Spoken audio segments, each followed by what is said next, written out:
एक छोटे से गांव में एक बुजुर्ग दादी रहती थी। उनका नाम था रामदुलारी दादी। दादी के पास न तो कोई बेटा था, न बहू, और न ही बड़ी संपत्ति। एक टूटी फूटी झोपड़ी में वे अकेली रहती थीं। उनकी एकमात्र पूंजी थी गौरी, एक प्यारी सी सफेद गाय। गौरी ही दादी की दुनिया थी। वही उन्हें दूध देती और वही उनका साथ निभाती।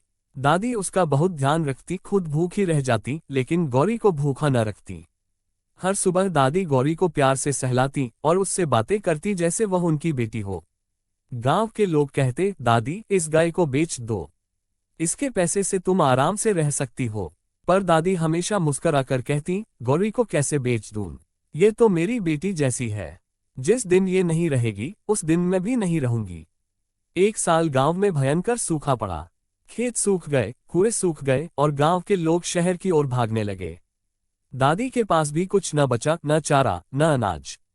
लेकिन फिर भी वे गौरी का पेट पहले भरती, चाहे खुद पत्ते खाकर ही क्यों न जीना पड़े। एक दिन गौरी बीमार पड़ गई। दादी ने गांव के वैद्य से दवा लाई, पर दवा के लिए पैसे नहीं थे। उन्होंने अपनी इकलौती ऊनी चादर बेच दी जो सर्दियों में उन्हें बचाती थी। फिर भी गौरी की हालत बिगड़ती गई। गौरी ने एक रात चुपचाप दादी की गोद में दम तोड़ दिया। दादी कई घंटों तक उसे गोद में लेकर रोती रही।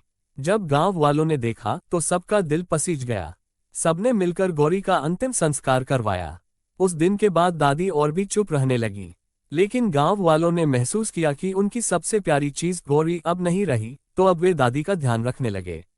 कोई उन्हें खाना दे जाता, कोई कपड़े और कोई बस थोड़ी देर बैठकर बातें कर लेता। गौरी तो चली गई, लेकिन उसके प्यार ने गांव के लोगों का दिल बदल दिया।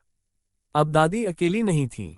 सीख, प्यार और निष्ठा सिर्फ इंसानों में नहीं होती, जानवर भी इंसान के सबसे सच्चे साथी बन सकते हैं। और जब आप सच्चे मन से किसी से प्रेम करते हैं तो वह प्रेम कभी खाली नहीं जाता।